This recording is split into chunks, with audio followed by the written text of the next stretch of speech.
दोस्तों नमस्कार, स्वागत है आपका हमारे एक और नए वीडियो में। दर्शकों, भारत में अंधविश्वास की कोई कमी नहीं है। अंधविश्वास चरम सीमा पर है और आज हम आपको ऐसे ही एक और बाबा की पोल खोलेंगे इस वीडियो में। दर्शकों, बाबा का नाम है प्रेमानंद जी महाराज और दर्शकों, प्रेमानंद जी महाराज का दोगलापन आज आपको इस वीडियो में हम दिखाने वाले हैं। दर्शकों, आपने इनके वीडियो तो देखे ही होंगे। इनकी किडनी खराब है और यह भगवान का सहारा, राधा रानी का सहारा लेते हैं और लोगों को राधा राधा नाम जाप करने को कहते हैं।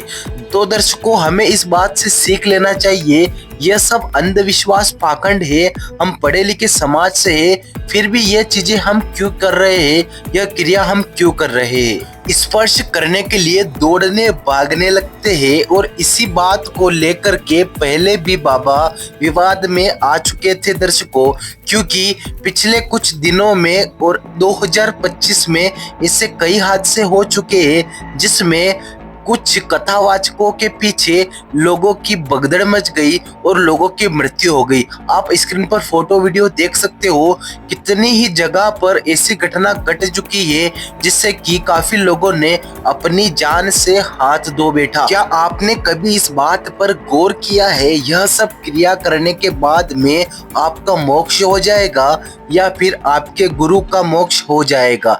कहाँ तक यह बात सत्य है और कहाँ तक प्रमाणित है? क्या आप जो नाम जाप कर रहे हो वह मोक्ष का मार्ग दिखाती है या फिर मोक्ष तक पहुंचाती है? यह क्रिया आप कर रहे हो, यह सब शास्त्रों की विरुद्ध क्रिया है। शास्त्रों में लिख रखा है ओम तत्सत। आप जब इस मंत्र का जाप करोगे, तत्वदर्शी संत के पास जाकर के नाम उपदेश लोगे, तब जाकर के आपका कल्याण होगा और आपका मोक्ष होगा। तो फिर आप क्यों नहीं शास्त्रों की बात को मान रहे हो, शास्त्रों के विरुद्ध क्रिया क्यों कर रहे हो? जो भी शास्त्रों के विरुद्ध क्रिया करता है उसका हाल क्या होता है, आप खुद देख लेना इस आगे वीडियो में। दर्शकों, इन सभी फोटो को देख करके आपको समझ में आ चुका होगा, इन सभी गाड़ियों के पीछे जय श्री खाटू श्याम और जय श्री सावलिया जी और जय श्री कृष्णा, हरे राम, राधे राधे अन्य प्रकार के नामों को लिखा गया था, परंतु फिर भी भगवानों ने इनकी रक्षा क्यों नहीं की? आपको इस बात से परिचित होना पड़ेगा, समझना पड़ेगा कि हम जो क्रिया कर रहे हैं वो शास्त्रों के विरुद्ध क्रिया है और हमें इस क्रिया से मोक्ष नहीं मिल सकता। मोक्ष का मार्ग गीता जी में स्पष्ट रूप से लिख रखा है कि तू उस ज्ञान को तत्वदर्शी ज्ञानियों के पास जाकर के समझ, जिससे तू तेरा कल्याण करा लेगा। तो दर्शकों, आपको तत्वदर्शी ज्ञानियों के पास जाना होगा और उस ज्ञान को समझना होगा। तत्वदर्शी ज्ञानी कौन है, तत्वदर्शी संत कौन है, आगे इस वीडियो में हम आपको बताने जा रहे हैं। दर्शकों, आज के समय में तत्वदर्शी संत रामपाल जी महाराज जी ही है जिनको नाम दीक्षा देने का अधिकार है और उनसे नाम दीक्षा उपदेश लेने से जीव का कल्याण भी होगा। तो दर्शकों, देर किस बात की, तत्वदर्शी संत की पहचान होने के बाद उनसे नाम दीक्षा लेकर के अपना कल्याण कराओ। आगे जानिए संत रामपाल जी महाराज के मुखारबिंद से पूरा संपूर्ण ज्ञान। तो जो दास आपको बताने जा रहा था कि आप कितने पुण्यकर्मी प्राणी हैं और कितने पूर्व जन्म के शुभ संस्कारों से युक्त हैं, जो आप सतलोक आश्रम बरवाला जिला हिसार हरियाणा में पहुंचे। उसके लिए सब भूमिका बता रहा हूं आपको, इतना प्रमाण दे करके आपकी बुद्धि सेट होएगी कि सचमुच हमारा कोई सौभाग्य ही उदय हुआ है, शुभ कर्म ही हमारे साथ है जो ऐसे पवित्र स्थल पर लाया है। अब गीता अध्याय नंबर 4 के श्लोक नंबर 32 में तो स्पष्ट कर दिया कि उस चिदानंद घन ब्रह्म ने अपने मुख कमल से जो ज्ञान दिया वो यथार्थ ज्ञान है, उसको तत्व ज्ञान कहते हैं। चौथे अध्याय के 34वें श्लोक में कहा कि उस तत्व ज्ञान को तू तत्वदर्शी संतों के पास जाकर समझ। जो परमात्मा आकर ज्ञान देता है वो मुझे ज्ञान नहीं, कौन कहता? गीता ज्ञानदाता श्री ब्रह्मा, श्री विष्णु, श्री शिव जी के पूज्य पिताजी। और उस ज्ञान को किसी तत्वदर्शी संत से पूछो तो इससे सिद्ध है कि वो वेद ज्ञान से भी भिन्न ज्ञान है और गीता के ज्ञान से भी वो भिन्न है। नहीं तो गीता जी में एक अध्याय और लिख देता हो कि ये है वह तत्व ज्ञान, 19वां अध्याय और बना देते, नहीं, उनको पता नहीं। तो उसको तत्वदर्शी संत ही बताते हैं। अब तत्वदर्शी संत की पहचान बताई है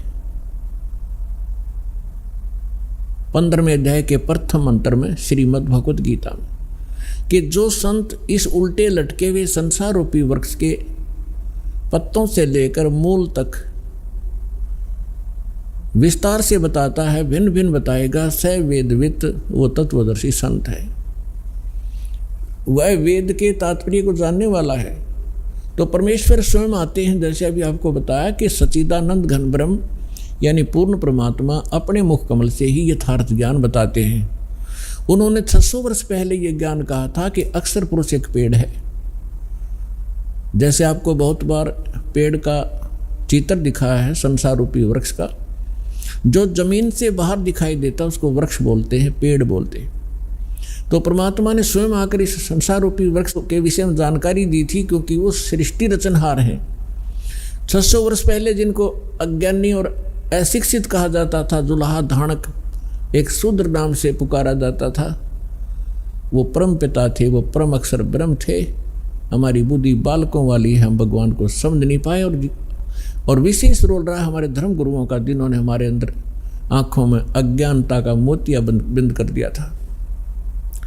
उस समय 600 वर्ष पहले परमात्मा कबीर जी ने कहा था कि अक्षर पुरुष एक पेड़ है, सरपुरुष वाकी डार, सरपुरुष कहो ज्योत निरंजन कहो, और तीनों देवा शाखा हैं, ये पात्र रूप संसार है। और मूल स्वयं है। वो मूल बताने के लिए इस दास की सेवा दी है कि वो मूल कौन है।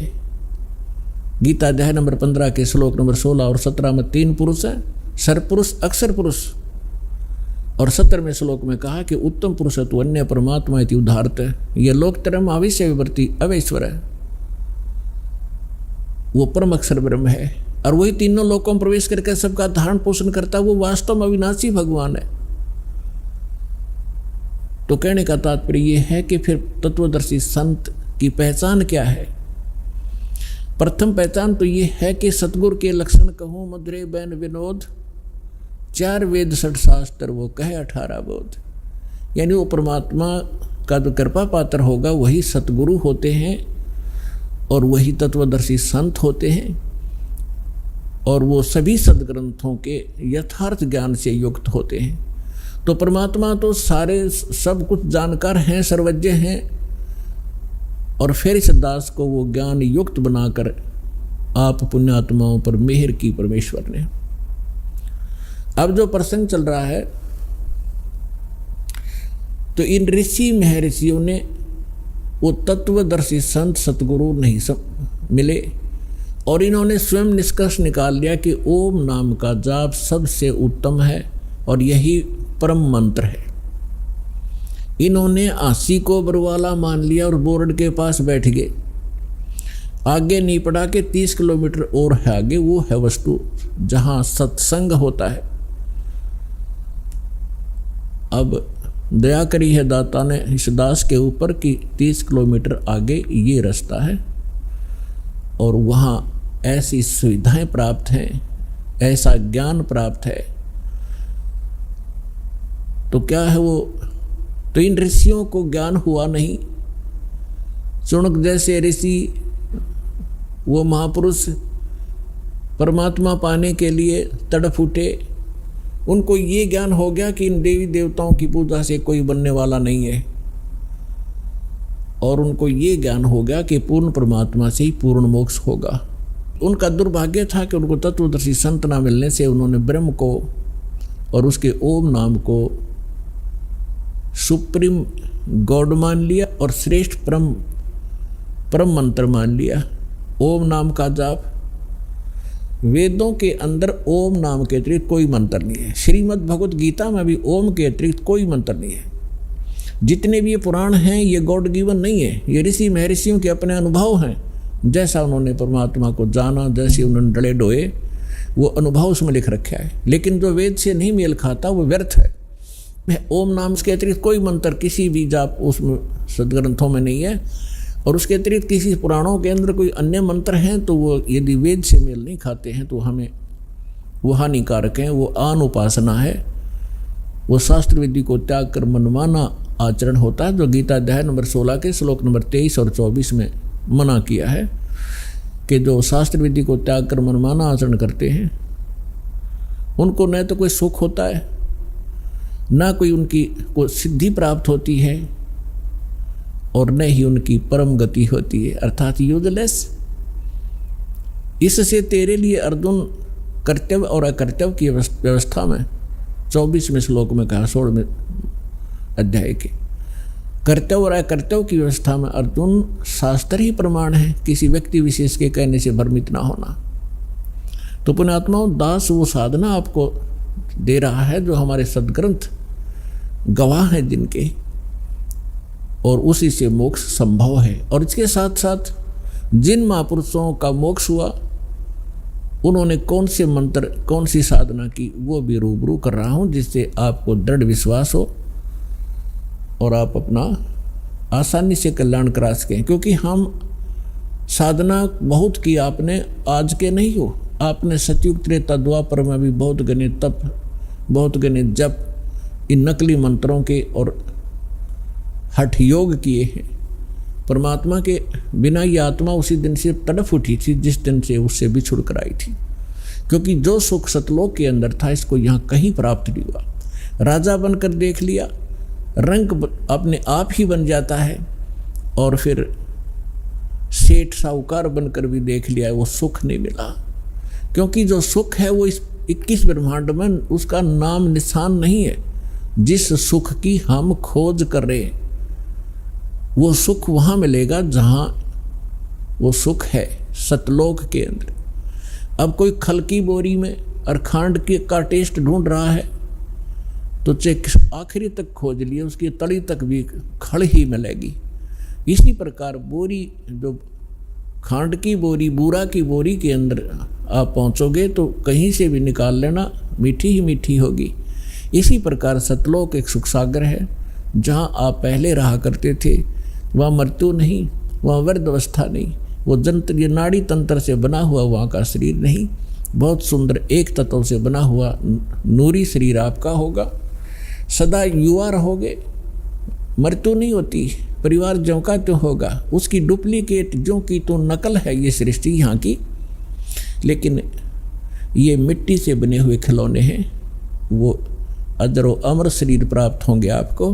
और आप ऐसे ही प्राप्त थे पहले, अपनी गलती से हम यहाँ फंस गए। अब आपको पता चलेगा कि हम कैसे फंसे, जैसे सृष्टि रचना में दास आपको सुनाता है, जो परमेश्वर ने स्वयं आकर हमें यहाँ सुनाई और बताई। अगर आप ये वीडियो YouTube पर देख रहे हैं तो हमारे चैनल को सब्सक्राइब करें और बेल आइकन को दबाना ना भूलें। अगर आप Facebook पर ये वीडियो देख रहे हैं तो हमारे पेज को लाइक करें।